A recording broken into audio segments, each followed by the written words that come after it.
Terima kasih Anda masih menyaksikan Kompas Malam, Saudara. Partai Golkar akan menggelar rapat pleno untuk memilih PLT Ketua Umum pengganti Erlangga Hartarto. Rapat pleno akan digelar pada Selasa 13 Agustus mendatang. Partai Golkar akan menggelar rapat pleno guna menentukan PLT Ketua Umum Partai Golkar yang menggantikan Erlangga Hartarto. Rapat pleno rencananya akan digelar pada Selasa mendatang. PLT Ketua Umum nantinya bertugas untuk menyiapkan pemilihan Ketua Umum definitif. Kami mentargetkan dalam 2 hari ke depan, tanggal 13 Agustus 2024, kita harus segera mengambil langkah-langkah dari DPP Partai Golkar. Dan tadi disebutkan oleh Pak Adis bahwa di forum pleno tersebut nanti akan ditentukan siapa PLT Ketua Umum yang akan menjalankan tugas-tugas Ketua Umum hingga mengantarkannya kepada Munas tahun 2024. Setelah mempertimbangkan. Sebelumnya, Saudara, Erlangga Hartarto mengundurkan diri dari jabatannya sebagai Ketua Umum Partai Golkar.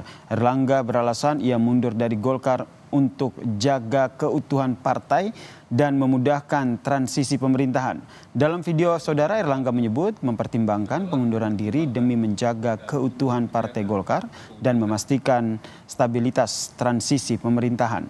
Dalam pengunduran diri ini, Erlangga juga berterima kasih kepada Presiden Joko Widodo dan juga Presiden terpilih Prabowo Subianto. Saya Erlangga Hartarto, setelah mempertimbangkan dan untuk menjaga keutuhan Partai Golkar dalam rangka memastikan stabilitas transisi pemerintahan yang akan terjadi dalam waktu dekat, maka dengan mengucapkan Bismillahirrohmanirrohim, serta atas petunjuk Tuhan Yang Maha Besar, maka dengan ini saya menyatakan pengunduran diri sebagai Ketua Umum DPP Partai Golkar. Pengunduran diri ini terhitung sejak semalam, yaitu Sabtu 10 Agustus 2024. Secara khusus saya ingin berterima kasih kepada Bapak Presiden Joko Widodo dan Bapak Wapres Kiai Haji Ma'ruf Amin. Demikian pula terima kasih saya sampaikan kepada Presiden terpilih Bapak Prabowo Subianto dan Wakil Presiden terpilih Mas Gibran Rakabuming Raka. Wakil Ketua Umum Partai Golkar Ahmad Doli Kurnia menyebut mundurnya Erlangga dari jabatan Ketua Umum Partai Golkar agar fokus menyelesaikan tugas sebagai Menteri Koordinator Perekonomian di Kabinet Joko Widodo yang tinggal beberapa bulan ini, Saudara. Doli membantah jika Erlangga mundur karena adanya desakan. Konsentrasi untuk di kabinet karena tenaga ketua umum kami itu sebagai Menko Perekonomian sepertinya lebih dibutuhkan ya di kabinet untuk mengantarkan masa transisi pemerintahan ya, karena banyak sekali program-program yang disiapkan sebagai program lanjutan paling lama nggak ada. Oke ya. Untuk Lalu pasca Erlangga Hartarto ini mundur sebagai Ketua Umum Partai Golkar, siapa pengganti Ketua Umum Golkar selanjutnya, Saudara? Kita bahas bersama dengan sejumlah narasumber yang telah bergabung di Kompas Malam. Saya sapa ada Mas Andi Sinulinga, politisi Partai Golkar, dan juga ada pengamat politik dari UNER, Mas Erlangga Pribadi. Selamat malam, Assalamualaikum Mas Andi dan juga Mas Erlangga. Waalaikumsalam warahmatullahi wabarakatuh. Selamat malam Mas Yasir. Waalaikumsalam. Oke, ini saya ke Mas Andi dulu nih. Mas Andi, ini pasca Erlangga Hartarto ini mundur sebagai ketum, ini yang menguat adalah nama dari Bahlil Lahadalia begitu? Iya, yang saya dengar juga begitu. Ada beberapa nama-nama yang muncul yang memang juga kader-kader potensial Partai Golkar, seperti Pak Bambang Susatyo, Pak Agus Gumiwang, itu termasuk Pak Bahlil, dan bahkan ada nama-nama lain juga yang siap berkompetisi. Tapi memang kalau kita mendengar arus kecenderungan.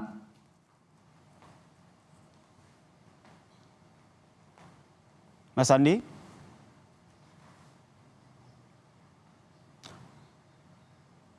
Oke, Mas Andi? Oke, kita perbaiki audio dengan Mas Andi Sinulinga. Saya ke Mas Erlangga. Mas Erlangga, ini tadi sempat kita dengar ya, tadi yang disampaikan oleh Mas Andi ini banyak nama yang akhirnya menguat untuk menggantikan posisi Erlangga Hartarto sebagai ketua definitif gitu. Kenapa akhirnya nama Bahlil Lahadalia ini lebih mengerucut ataupun lebih kuat begitu seperti yang tadi disampaikan oleh Mas Andi? Iya, kalau saya melihat, ya begini Mas, kalau saya melihat tadi berdasarkan pada apa yang diutarakan oleh Erlangga sendiri, bahwa mundurnya beliau terkait untuk menjaga keutuhan partai. Kalau kita melihat logika dari ucapan Pak Erlangga, itu artinya bahwa ada kontestasi di internal partai, sehingga jalan untuk menjaga keutuhan partai adalah mundurnya Pak Erlangga. Logikanya kan seperti itu. Kontestasi atau perebutan kekuasaan dalam tanda kutip? Iya, kontestasi bisa, salah satunya bisa mengarah pada perebutan kekuasaan. Dan jalan untuk menjaga stabilitas dan harmonisasi di partai adalah mundurnya Pak Erlangga. Artinya kan konsekuensi dari ucapan Pak Erlangga itu sendiri, gitu kan. Nah, di sini saya melihat bahwa di dalam internal Golkar itu ada dinamika politik yang cukup keras. Dan kemudian kalau kita melihat, saya ingat bahwa setidaknya 3 bulan yang lalu, itu bahwa dalam tanda petik dinasti politik dari Pak Jokowi, gitu, bisa Pak Jokowi atau Mas Gibran atau yang lainnya, ini kemudian membutuhkan basis politik dari partai untuk menjaga eksistensi kekuasaan dalam orbit kekuasaan pasca 2024 ini. Nah, saya pikir hal tersebut juga menjelaskan kalau kita lihat bahwa Bang Bahlil itu adalah bagian yang tidak terpisahkan dari inner circle dari kekuatan politik Pak Jokowi. Bisa jadi bahwa nama Bang Bahlil ini menjadi kemudian menguat terkait dengan logika dan dinamika politik seperti itu. Atau kemudian tidak mustahil terjadi bahwa ke depan bahkan Pak Jokowi atau Mas Gibran sendiri yang menjadi bagian dari kandidat utama dalam Partai Golkar setelah proses ini berlangsung. Jadi menurut Anda kontestasi yang terjadi di internal Golkar ini siapa dengan siapa tuh salah satunya adalah Bahlil Lahadalia di situ? Iya, Bang Bahlil Lahadalia dengan itu siapa? bagian penting. Maaf Mas. Dengan siapa menurut Anda? Saya pikir juga akan ada banyak seperti yang tadi sudah diutarakan gitu. Ada misalnya Pak Bambang Susatyo, ada kemudian banyak Agus Gumiwang dan lain sebagainya. Tapi yang saya lihat dalam kontestasi politik di dalam internal Golkar ini, variabel terkait dengan poros kekuatan dari kekuasaan yang saat ini eksis, yaitu Pak Jokowi menjadi tidak bisa diabaikan. Dalam dinamika Golkar selama beberapa bulan belakangan bahkan nanti ke depan. Sampai di sini dulu Mas Erlangga, saya ke Mas Andi nih, mau konfirmasi nih. Kalau kata Mas Erlangga ini ada kontestasi di sana, ada perebutan kepentingan dalam tanda kutip, betul demikian? Ya, kalau ada kontestasi, kompetisi di internal partai politik ya, itu sesuatu yang lumrah di Golkar itu. Nah, itu nggak bisa kita tutupin dan kita harus sampaikan bahwa memang kontestasi itu ada. Nah, tapi yang paling penting adalah di Golkar itu bagaimana kompetisi atau kontestasi itu dinamikanya dilakukan dengan cara dewasa, ya, dengan melibatkan semua orang sehingga terjadi kompromi politik di situ. Jadi kalau kita lihat bagaimana, coba kita saksikan bagaimana narasi Pak Erlangga yang dia sampaikan, kita lihat nonverbalnya, ya, kita bisa lihat apakah tergambar suasana yang teduh, tenang, atau penuh dengan tekanan misalnya, itu kita bisa macam-macam. Tapi saya sendiri melihatnya adalah di situ tergambar keikhlasan, jiwa besar, dan kemudian inilah langkah yang terbaik demi soliditas Partai Golkar, sehingga bisa fokus penuh partai untuk mengawal pemerintahan, baik yang hari ini dan menuju yang akan datang, dalam hal ini Pak Prabowo dan Pak Gibran. Dan proses Munas itu diselesaikan dengan segera, dengan cepat, sehingga terpilih ketua umum yang baru. Dan ketika pemerintah baru dilantik, maka Golkar sudah punya ketua umum yang siap langsung bekerja, itu apa kader-kadernya yang memang berkontribusi di di pemerintahan Pak Prabowo Gibran yang akan datang. Jadi karena itu pilihan Pak Erlangga untuk mundur itu sudah tepat itu, dan itu patut diapresiasi. Oke, kalau dari internal sendiri ini kan kalau tadi kita dengarkan bahwa yang disampaikan oleh Erlangga Hartarto adalah menjaga keutuhan, kemudian disambung tadi disampaikan oleh Mas Erlangga ini ada kontestasi di sana. Nama-nama yang menguat di internal Golkar sendiri siapa? Apakah salah satunya adalah Bahlil Lahadalia atau siapa lagi selain itu? Selain Pak Bahlil, Pak Bambang Susatyo, Agus Gumiwang, nama-nama yang beredar ya. Memang walaupun kecenderungannya misalnya yang menguat itu adalah nama Pak Bahlil. Kenapa gitu, sebagai demikian? sebuah Kenapa fakta, akhirnya yang menguat itu, kenapa akhirnya yang menguat itu Pak Bahlil? Iya, ini kan soal begini ya, di Golkar itu problem komunikasi antara elit dengan kehendak di bawah itu kan penting ya. Jadi ada variabel internal, ada variabel eksternal. Misalnya secara internal, kalau dia tidak punya komunikasi yang baik dengan katakanlah stakeholder, dalam hari ini dewan-dewan pimpinan daerah, mungkin akan sulit itu bisa dilakukan. Nah karena itu kalau saya dengar ya langsung, saya dengar dari teman-teman, baik beberapa elit-elit DPP, termasuk teman-teman di daerah, memang arahnya ke sana, kecenderungan itu. Walaupun ini kan belum kita tahu bagaimana dinamika Munas yang akan berlangsung besok. Kita hari Selasa rencananya itu kalau dengar dari teman-teman DPP akan melakukan rapat pleno, dan di rapat pleno itu nanti akan ditetapkan siapa yang menjadi PLT Ketua Umum, lalu Rapimnas menetapkan jadwal Munas, dan nanti dinamikanya akan lebih terlihat di situ. Nah yang saya gambarkan itu adalah dinamika yang terjadi hari ini gitu. Tadi Anda menyebutkan dekat dengan elit-elit yang dimaksud ini adalah Joko Widodo? Elit di internal Partai Golkar dengan para pimpinan-pimpinan di daerah. Elit yang saya maksud adalah, tadi kan pertanyaan Anda tadi, Bung Yasir mengatakan kenapa Bahlil. Betul. Ya kemampuan Bahlil berkomunikasi dengan elit-elit DPP Partai Golkar dan juga dengan dewan-dewan pimpinan daerah. Nah ada variabel tentu di eksternal, ada elit-elit negara. Saya pikir itu nggak bisa dihindari. Di Golkar nggak usah saya sampaikan lagi. Publik sudah tahu semua kan bagaimana. Dan saya kira hampir semua partai tidak akan bisa menghindari variabel di luar dirinya, sama dengan Indonesia. Termasuk Indonesia hubungan ataupun pengaruh dengan Presiden Joko Widodo begitu ya?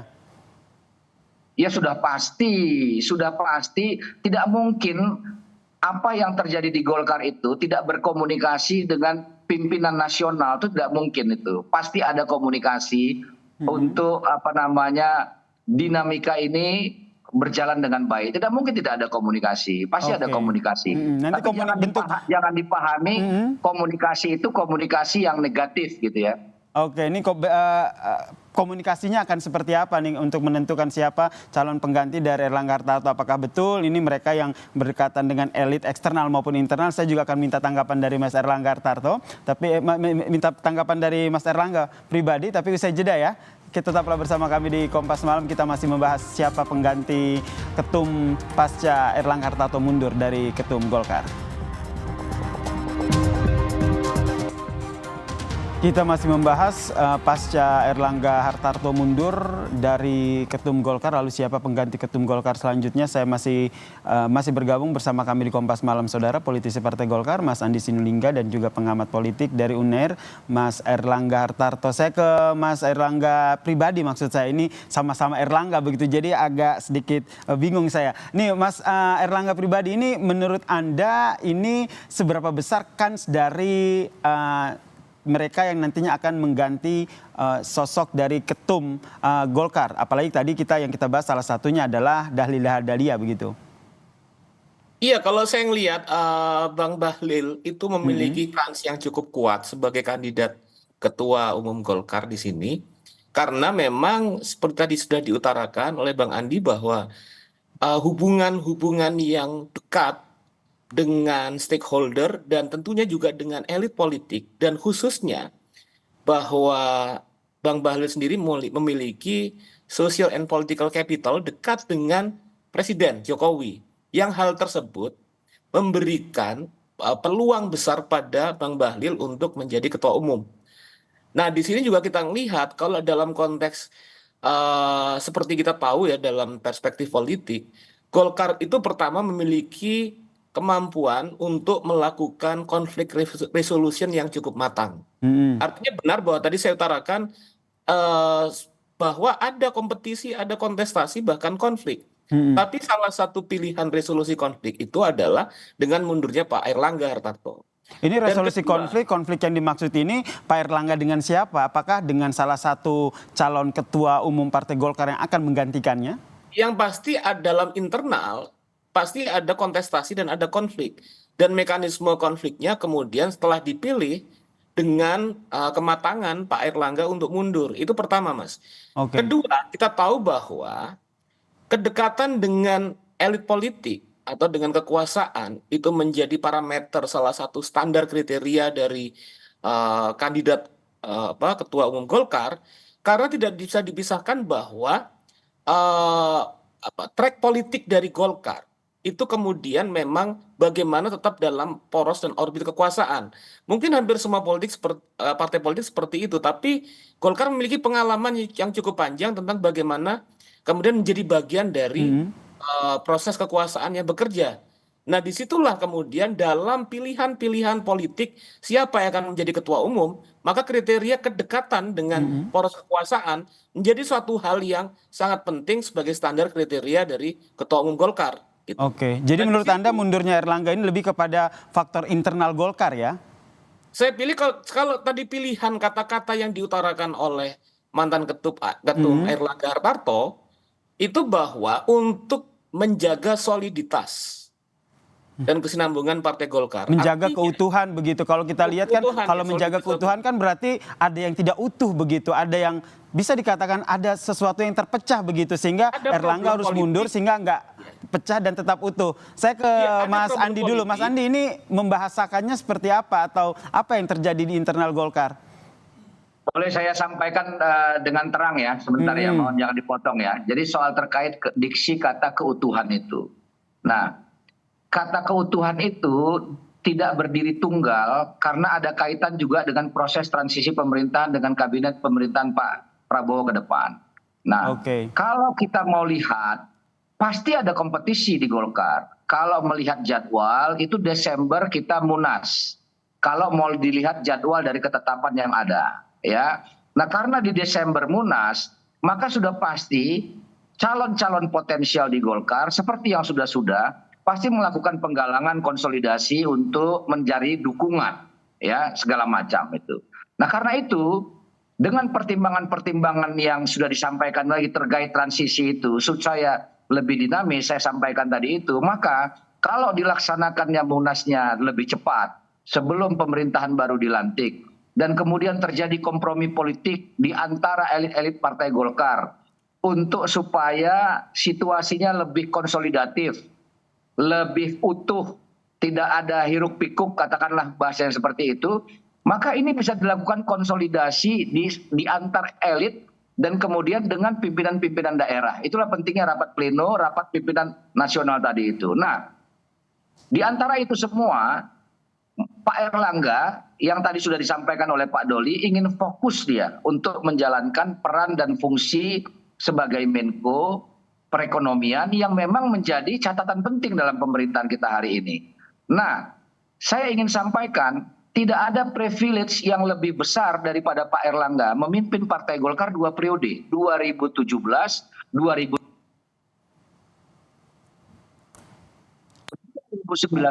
dan 2024. Sepanjang secara reformasi belum pernah ada ketua umum yang menjabat 2 periode.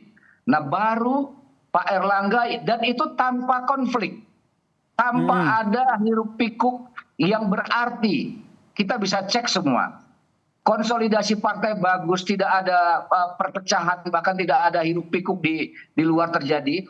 Itu karena kearifan semua elit-elit ini untuk menjaga dinamika Golkar yang baik dan terbukti bertambah kursinya dari 85 ke 102. Nah, untuk ke depan, untuk kepentingan Partai Golkar, supaya konsolidasinya tetap jalan, maka diperlukan kompromi untuk kepentingan kesinambungan pemerintahan ke depan, untuk mengawal pemerintahan Pak Prabowo juga dengan lebih smooth, maka mundurnya Pak Erlangga itu adalah jiwa besar yang harus diapresiasi itu.